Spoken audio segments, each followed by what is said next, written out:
Hello, today we are discussing about the public administration, meaning, scope, and significance. Actually, this chapter is very helpful for the students who are appearing NET exam because this is the first unit for the NET syllabus in public administration.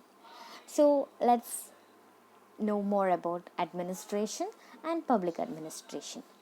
So, before knowing or before understanding the meaning of public administration, actually, it is necessary to understand the meaning of word administration. This word administer, it's an English word that is derived from a combination of two Latin words, ad and ministry. Actually, it's a Latin words and it means serve, direct, manage, control, etc. Um, so the term administration means management of affairs, public or private. Can it be both? So it is a management of affairs in public sector. It can be in private sector. So administration is a rational human activity that is which is inherent in any organized social life, public or private. Administration is a cooperative human effort towards achieving some common goals, and it is goal oriented, cooperative, and joint activity undertaken by a group of people. For example, one man moving a stone. This one man activity is not administration because it's lack cooperative effort that is made by two or more people to accomplish a common goal. So, when a group of people moving a stone, there is happening a common or cooperative effort to achieving some common goal. So, this is administration. According to George E. Berkeley, administration is people, action, and interaction. Actually, he means that people, because without the presence of people, there can be no administration. That's sure. Action, people have to do something. So, when people do something, there will be an interaction. So, for the interaction, there will happen something that is administration. Administration is people interacting with other people to accomplish tasks. Administration actually is a universal process that can be found in various institutional settings such as business firm, a hospital, a university, a government department, and so on. So this is basic of administration. So let's know more about the meaning of public administration. Public means governmental. So, therefore, it simply means governmental administration that operates in a political setting. Actually, it is focuses on public bureaucracy. I think a lot of thinkers, scholars defined public administration. Here, Woodrow Wilson, the father of public administration, defined public administration as detailed and systematic execution of law. Every particular application of law is an act of administration. He further says administration is the most obvious part of the government. It is the government in action, it is the executive, the operative, the most visible side of the government. This is the definition by Woodrow Wilson. So, public administration, they have some common goals, including defense, safeguarding the frontiers, and maintenance of law and order, fire protection, communication, public health. These all are for the public. So, this is the public administration. This is the basic of public administration. Actually, public administration is a large field of administration, and it exists in a political system for the accomplishment of the goals and objectives formulated by the political decision makers. It is also known as the governmental administration because the adjective public in the word public administration means government. We already discussed about that. So these are about public administration. So let's talk about the nature of public administration. Actually, when we talk about the nature of public administration, there are two divergent views relating to this. The first one is integral view and the second one is managerial view. The scholars of public administration have expressed these two divergent views. because there is lot of scholars in this field, and they always have some different views. The first one is integral view. An integral view about public administration is viewed as doing the work for government. Actually, it's it administration here in integral view. Administration is regarded as the sum total of all activities: manual, clerical, mental, technical, and managerial. So, in integral view, it it regarded or it means that all activities happening under the administration, if it is manual, if it is clerical, if it is mental, technical, and managerial, these all are administration. And LD White, J.A. Wake, Demog, these all are the supporters of this view. And comparing to the managerial view, integral view is a sum total of all activities. And according to LD White, public administration consists of all those operations having for their purpose the fulfillment or enforcement of public policy. Acceptance of the integral view makes the scope of public administration vast and unwieldy. So this is all about the integral view. Let's check managerial view. Here, public administration encompasses only the managerial activities and not the technical, clerical, manual activities, which are non-managerial in nature.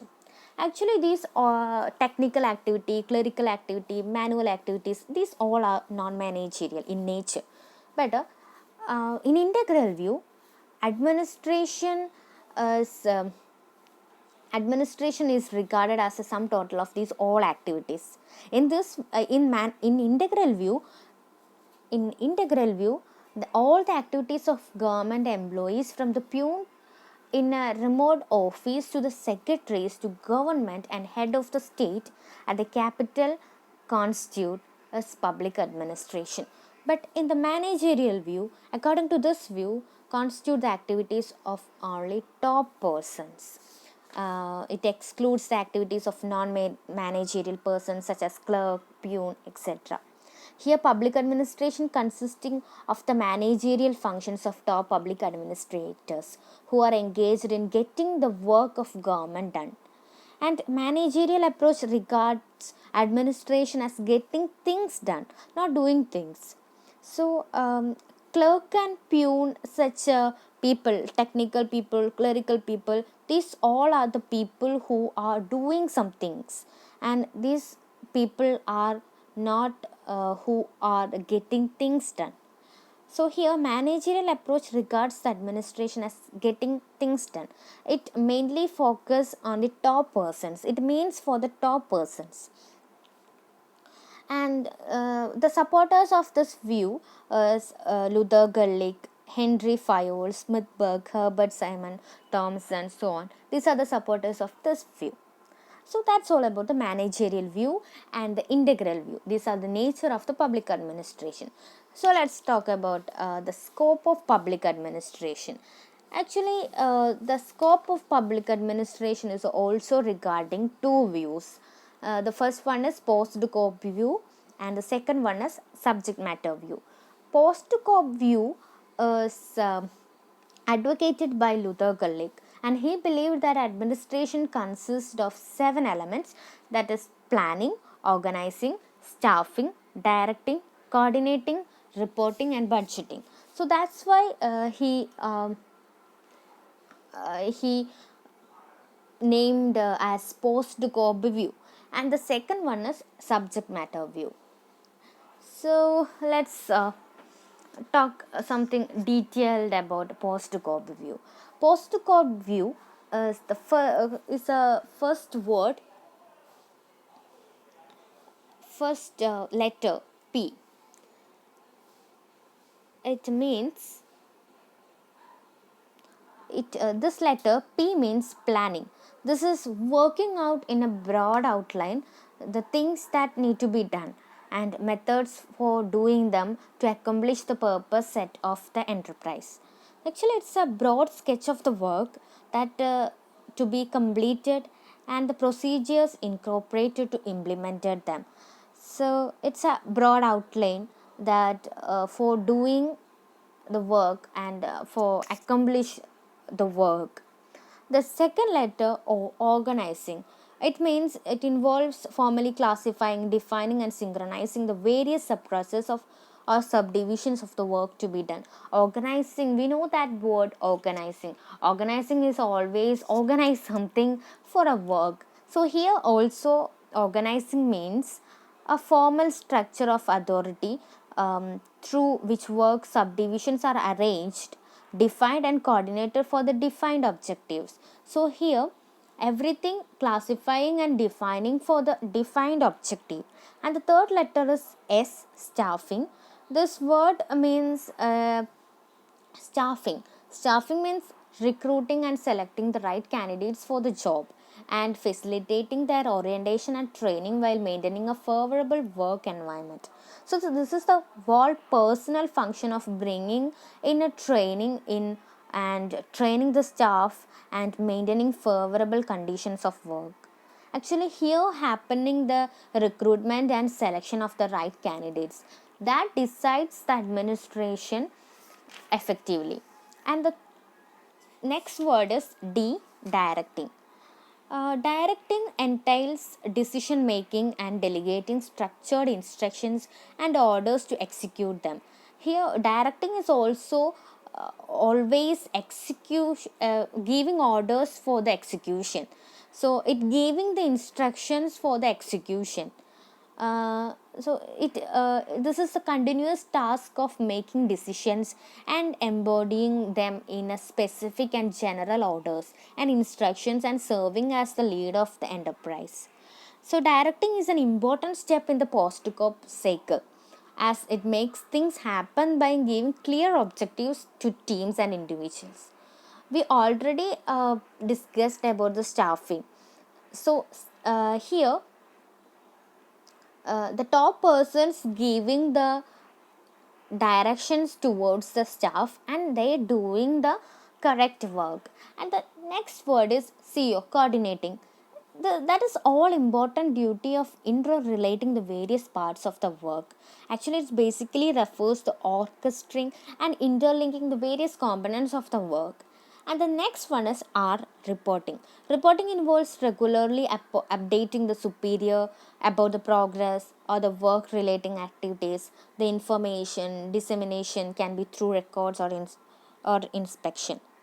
This is keep informed those to whom the executive is responsible as to what is going on. This includes keeping oneself and one's subordinates informed through records, research, and inspection.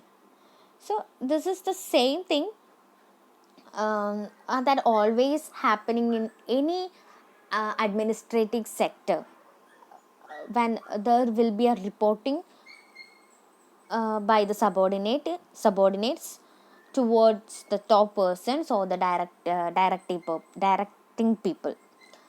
The last one is B, budgeting. All that goes with budgeting is the form of fiscal planning, accounting, and control. So it's involves all the activities that under auditing, accounting, fiscal planning, and control. This is the scope of the administration in post-corp view. So let's discuss about subject matter view. Subject matter view and scope of public administration simply refers to the subject matter of the public administration. It always lays emphasis on the services rendered and the functions performed by the administrative agencies. Public administration deals not only with administrative techniques but it also with the substantive fields of administration such as defense, education, public health, social welfare, agriculture, police, fire protection, and so on. So it also deals with the substantive fields of administration. The nature of the various governmental agencies and the services they perform are not similar. Education department differs from the work involved in the administration of police department or public work department. So it always lays upon the subject matter of the administration. It advocates that the substantive problem of an agency depends upon the subject matter, it means service and functions that's with which it is concerned. So, public administration should study not only the techniques of administration but also the substantive concerns of administration. So, that is the subject matter view. And the last topic in this introduction or the basic of the public administration is the significance or role and importance of public administration. So, as an instrument for providing service, its work as an instrument for providing service. Actually, it is a basis of government, and it is an instrument for implementing the laws and policies of the government, and it is an instrument for developing and socio-economic change, and it also an instrument for the sustainable development and national integration, community development, and public safety. And it's rolling as a separate academic discipline also. So these are the main importance things about or the main significance of public administration. If you have any queries about this, you can ask in comment section, and you can also mail. Thank you.